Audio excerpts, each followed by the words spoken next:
एक महिला सूखे कपड़े समेटने जा रही थी कि अचानक उसने देखा कि एक अजनबी पुरुष बिना किसी कारण उसके खेत में खड़ा था। वो बिल्कुल स्थिर था और पता नहीं क्या देख रहा था। महिला ने कुछ देर सोचा और फिर अपने कपड़े समेटने की तैयारी करने लगी। अचानक वो डर के मारे पीछे हट गई और उसने उस पुरुष से पूछा कि वो क्या चाहता है। तब उसने विनम्रता से अपनी टोपी उतारी और कहा कि वे सिर्फ रास्ता पूछने आए हैं। उसने एक एक करके अपने साथियों का परिचय दिया। उसने बताया कि वो इस गिरोह का नेता है और उसका नाम जेम्स है। दूर खड़ा घोड़े पर सवार व्यक्ति का नाम बूट्स है। फिर उसने महिला के पीछे इशारा करते हुए कहा कि घर के पीछे से आने वाले को बिग माइक कहते हैं। हालांकि वे शिष्टाचार से पेश आ रहे थे, लेकिन उनके संदिग्ध व्यवहार से महिला को लगा कि ये लोग ठीक नहीं हैं। वो मजबूरी में शांत रहते हुए घर की ओर बढ़ी और उन्हें बताया कि पास का कस्बा आधे घंटे की दूरी पर है, लेकिन उसने देखा कि वे जाने के बजाय वहीं रुके रहे। महिला ने तुरंत कहा कि उसका पति बच्चों को स्कूल छोड़ने गया है और किसी भी वक्त लौट सकता है। उसे लगा कि इससे वे चले जाएंगे, लेकिन उसे हैरानी हुई जब पता चला कि उन्होंने उसके पति को जाते हुए देखा था और ये भी तय कर लिया था कि वो अभी नहीं लौटेगा। महिला को खतरा महसूस हुआ।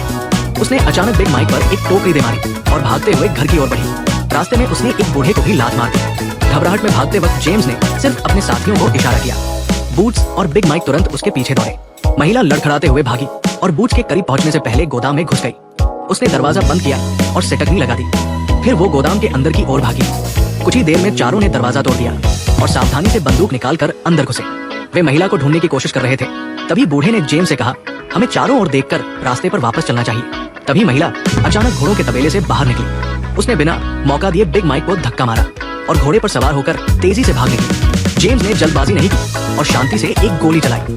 गोली लगते ही महिला का घोड़ा ढेर हो गया। दो लोग उसे पकड़ने दौड़े, लेकिन गोदाम में इंतजार कर रहे जेम्स ने पास रखी काठी पर लिखा नाम देखा। उसे कुछ रहस्य का पता चला। उसने जल्दी से बाहर वालों को महिला को वापस लाने को कहा और काठी की ओर इशारा करते हुए पूछा, क्या तुम्हारे पति का नाम केज है? बूढ़े ने महिला के हाँ कहने पर कहा कि वे बड़ी मुसीबत में पड़ गए हैं। महिला का पति वही मशहूर और खूंखार डाकू केज था, जिसका नाम सुनकर लोग कांपते थे, लेकिन जेम्स को इससे कोई परेशानी नहीं दिखी। काफी देर बाद केज अपनी बेटी के साथ घर लौटा। उसे पता चला कि घर पर कई कानून अधिकारी मौजूद हैं। पूछने पर पता चला कि उसकी पत्नी की हत्या हो चुकी है।